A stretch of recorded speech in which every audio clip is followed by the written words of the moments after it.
பேசி பேசி வளர்ந்த சட்டமன்றத்தில் பேசாமலேயே ஒரு முதலமைச்சர் வந்து விட்டதால் நீங்க எல்லாம் அதுக்கு அடிமையாகி இவ்வளவு நேரம் ஏன் பேசுறீங்களேன்னு கேட்டுருவீங்களோன்னு எங்களுக்கு பயமா இருக்கு. ஏன்னா ரொம்ப நேரம் இனிமேல் உட்கார முடியாது. ஏன்னா முதலமைச்சர் எப்படி இருக்காரு அப்படிதான் இனிமேல் ஆகும். என்றாலும் கூட திராவிட முன்னேற்றத்துக்கு சில தனித்த பண்புகள் இருக்கிறது. இங்க எல்லாம் பேசினாங்க கலைஞருடைய புகழை. வந்தே மாதர மாதிரி இந்த பாட்டு கொண்டு வர கலைஞர் தமிழ்நாட்டுக்கு அப்ப சொன்னாரு, நம்ம தமிழ் தாயை வாழ்த்துறோம், அதெல்லாம் ஏன் இன்னொரு மொழி செத்து போச்சுன்னு சொல்லணும்? நமக்கு பிடிக்காத மொழி இது. ஆரியம் போல் வளக உலக்கழிந்து சமஸ்கிருதம் செத்து போச்சுன்னா இங்க இருக்கிற பிராமணர்களுக்கு கோபம் வரும், வடவர்களுக்கு கோபம் வரும். அவர்கள் மனதை ஏன் புண்படுத்தணும்?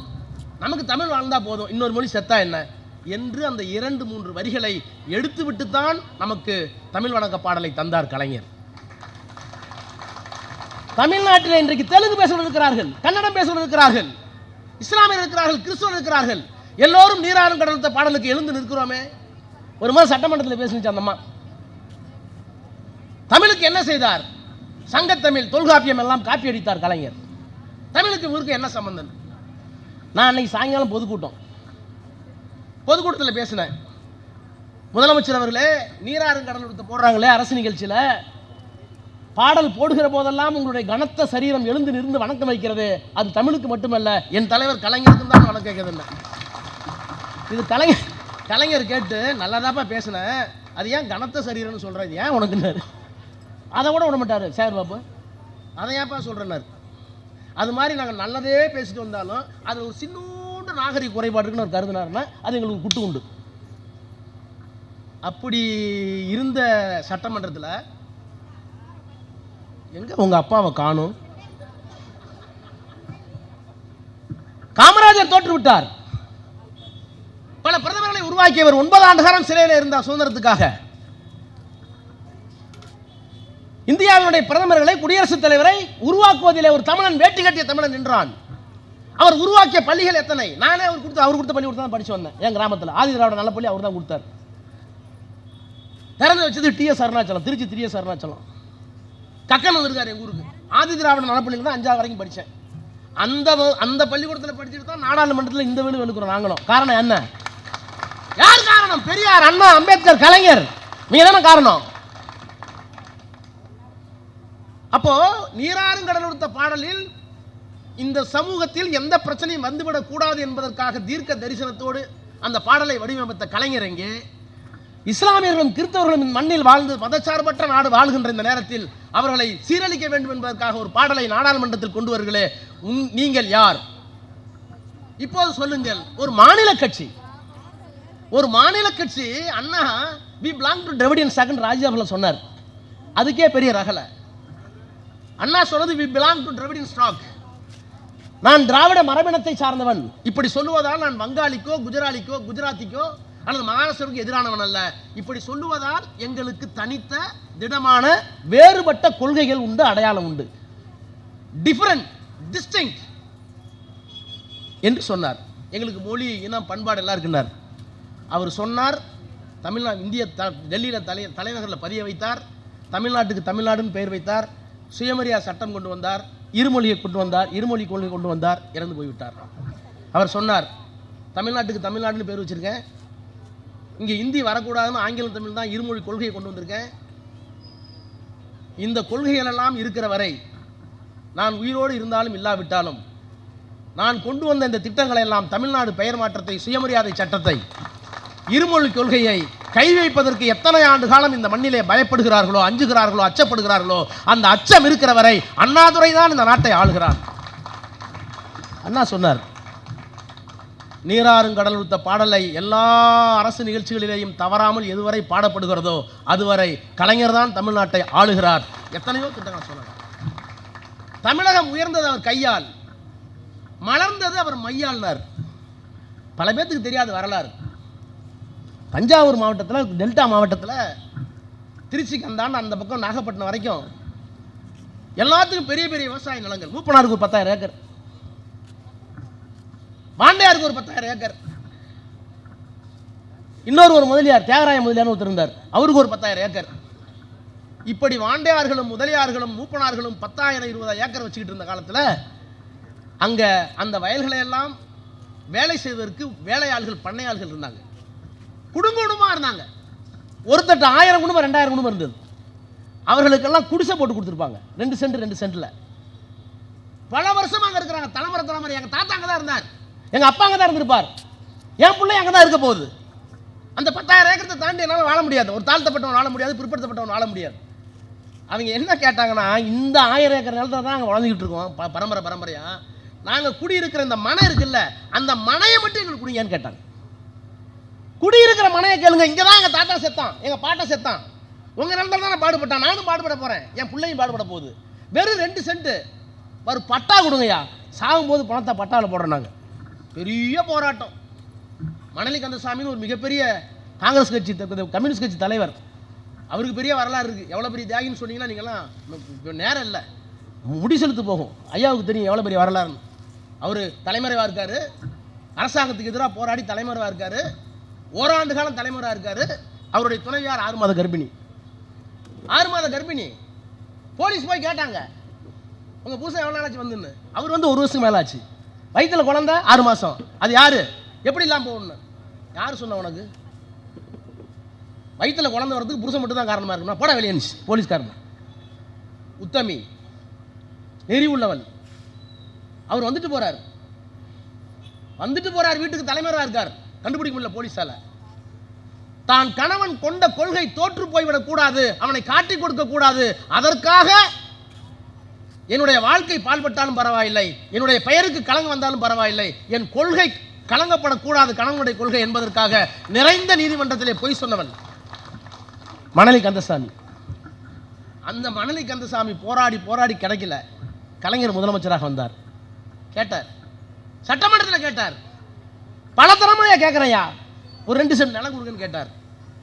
கலைஞர் உத்தரவு போட்டார்.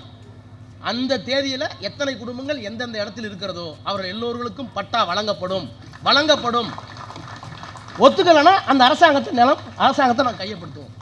மூப்பனார் ஒத்துக்கலையா, வாண்டையார் ஒத்துக்கலையா, நிலத்தையே கையப்படுத்துவார். அப்போதான் மணலி கந்தசாமி சட்டமன்றத்திலே பதிவு செய்தார், எத்தனையோ சொட்டு ரத்தத்தை கம்யூனிஸ்ட் கட்சி இழந்தது இந்த மக்களுக்காக, எத்தனையோ சொட்டு ரத்தங்களை காலங்காலமாக ரத்தத்தை இழந்தது. ஆனால் ஒரு சொட்டு பேணாமையால், உங்கள் பேணாமையால் இத்தனை குடும்பங்களை வாழ வைத்தீர்கள், கலைஞருக்கு நன்றினார்.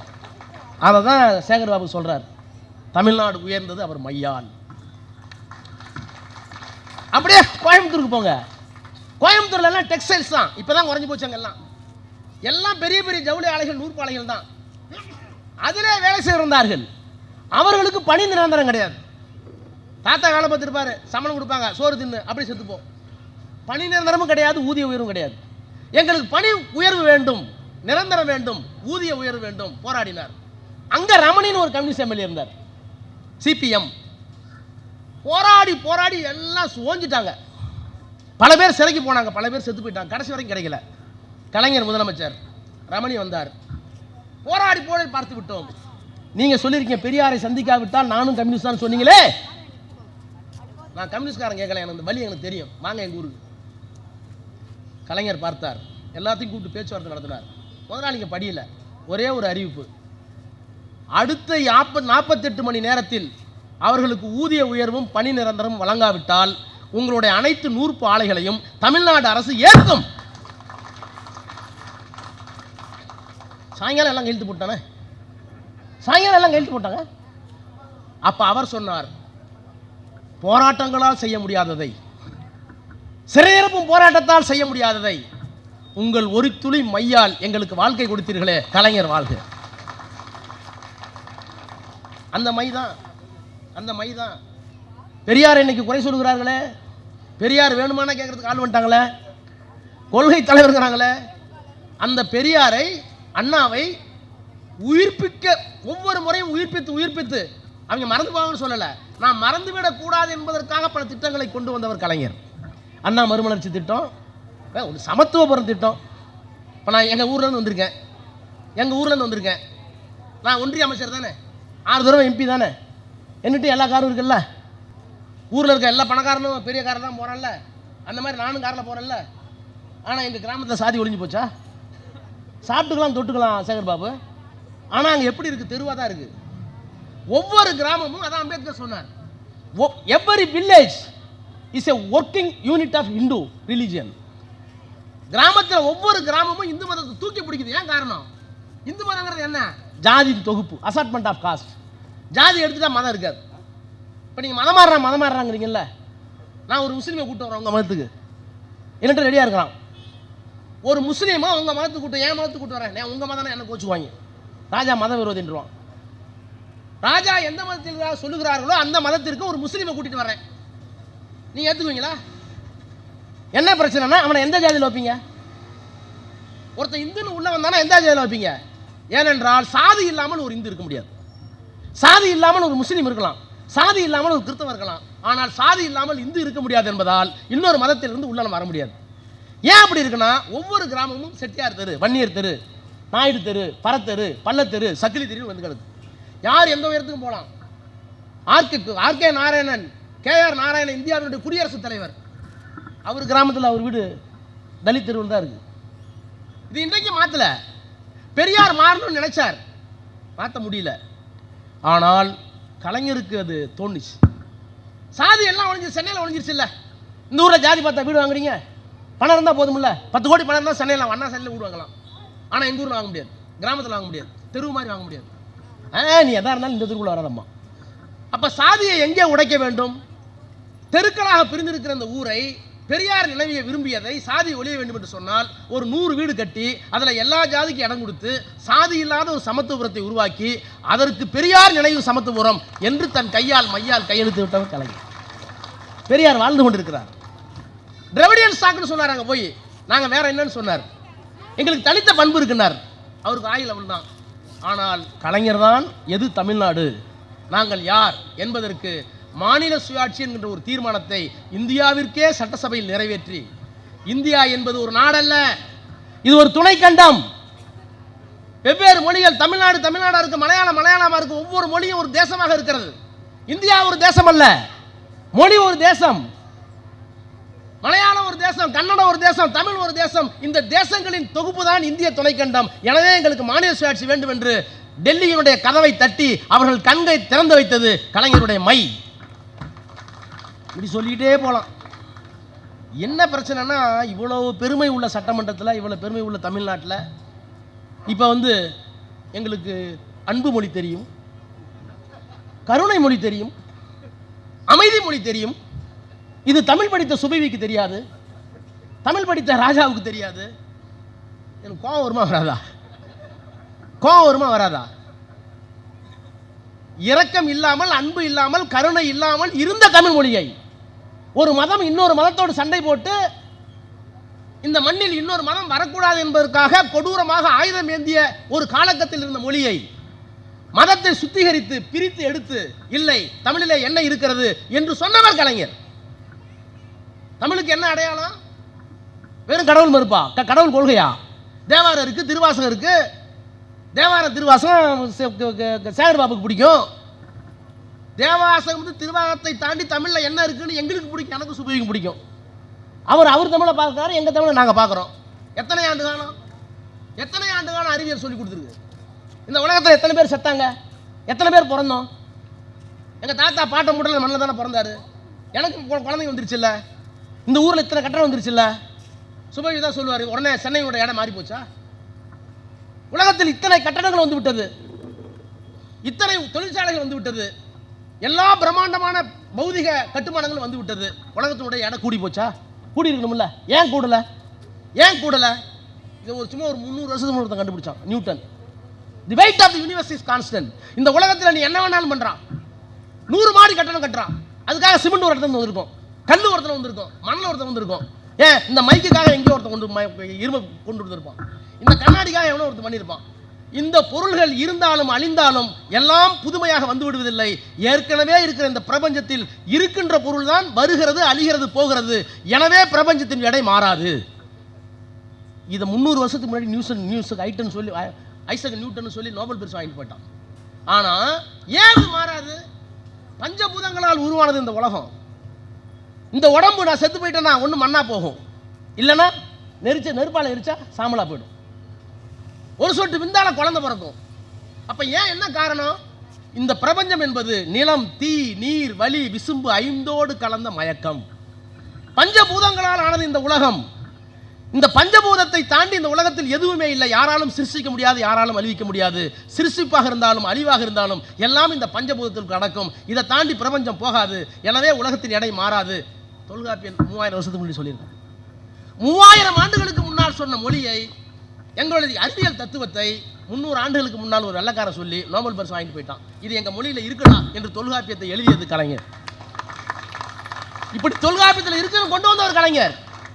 இந்த மொழிக்கு செம்மொழி என்கிற அந்தஸ்தை கொடுத்தவர் கலைஞர். இன்றைக்கு தமிழில் நான் ஒன்றும் இல்லை, நான் ஒரு கூட்டத்தில் நேராக இன்டர்வியூ சொல்லியிருக்கேன்.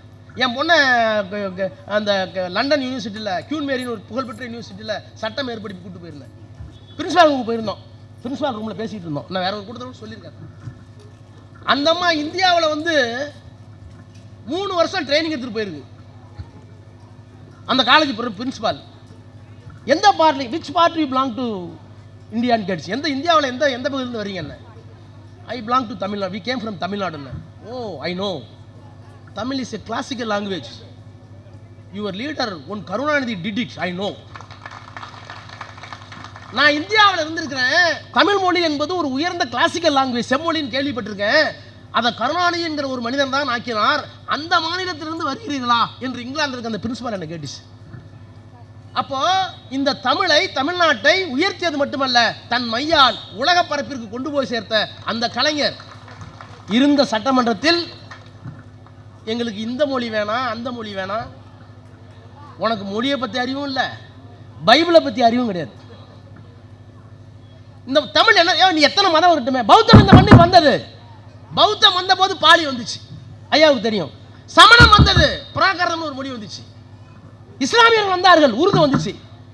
மராட்டியத்து வரைக்கும் சௌராஷ்டிரா வந்தாங்க மராட்டியர்கள், மராட்டியம் வந்துச்சு. ஆங்கிலேயர்கள் வந்தார்கள், இங்கிலீஷ் வந்துச்சு. பாண்டிச்சேரிக்கு போர்ச்சுகீஸ்ல வந்தார்கள்.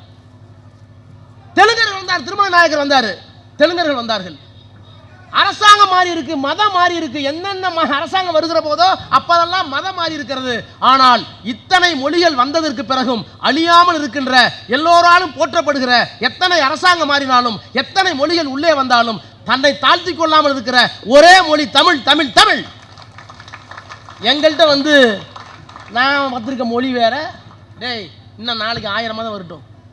ஏன் சமஸ்கிருதமே வந்துச்சு, அவள் வந்த ஒரு படம் சமஸ்கிருதம் வந்துச்சு, எங்கள்கிட்ட இருந்துச்சு.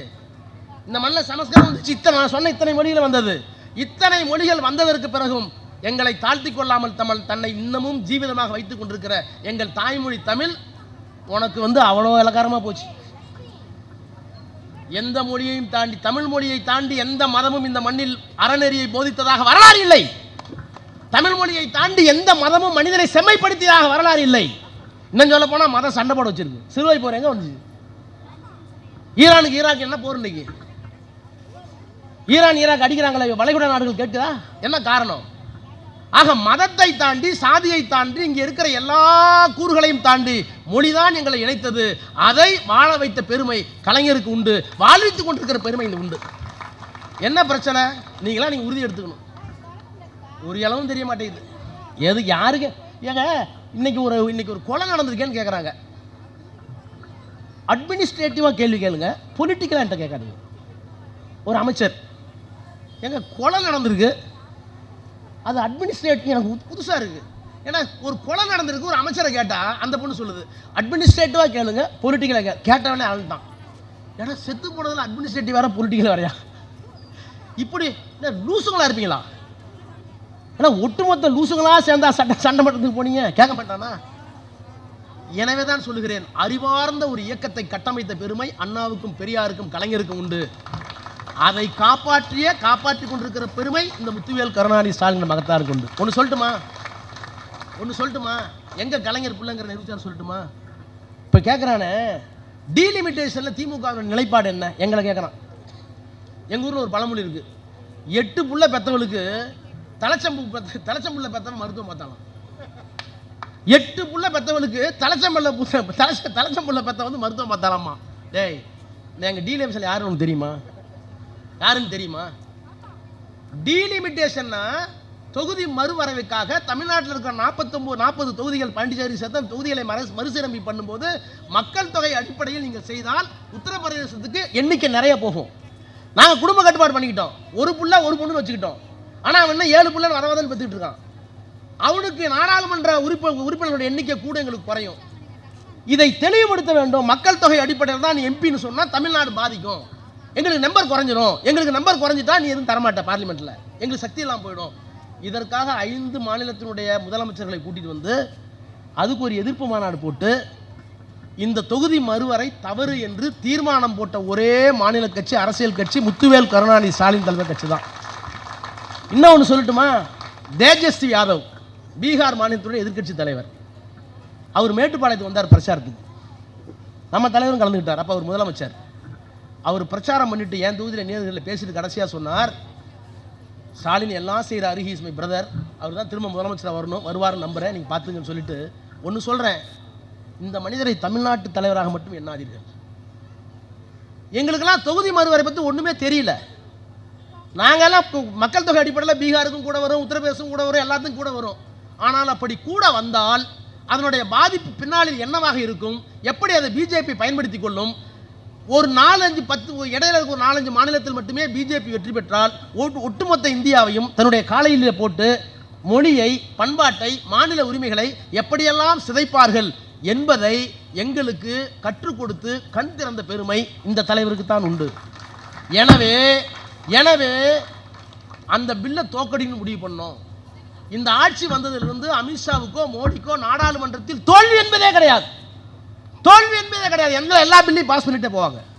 ஆனால் இந்த பில் அரசியல் சட்ட பில்ங்கிறதுனால நேரடியாக ஓட்டு போடணும்.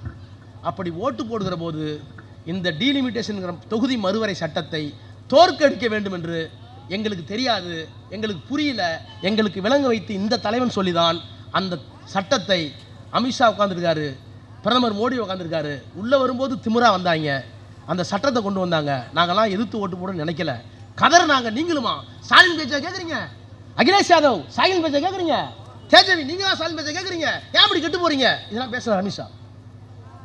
தோற்கடிக்கப்பட்டதற்கு பிறகு முதலாக அவர் முகத்தில் கரியை பூசிய பெருமை இந்த கழகத்திற்கு தான் உண்டு என்று சொல்லிவிட்டு சொன்னார், எல்லோரும் எழுந்து நின்று ஒரு நிமிடம் அந்த மனிதருக்கு வணக்கம் வையுங்கள் என்று சொல்லி எல்லாரும் எந்திரிச்சு நின்று மேட்டுப்பாளையத்தில் எல்லாரும் எந்திரிச்சு நின்று வணங்கி அந்த மனிதன் இன்றைக்கு எங்கே இருக்கிறார் உங்கள் அப்பான்னு ஒரு தற்கூரி கேட்குறாருன்னா அதை தமிழ்நாடு பார்த்துக்கிட்டு இருக்குன்னா, வெட்கம் இருந்தால், சூடு இருந்தால், சொரணம் இருந்தால் வருகின்ற நாடாளுமன்ற தேர்தலில் அவர்களை வீட்டுக்கு அனுப்புங்கள்.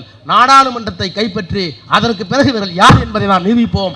அதற்காக உழையுங்கள் என்று சொல்லி கலைஞர் புகழ் வாழ்க என்று சொல்லி விடைபெறுகிறேன். நன்றி, வணக்கம்.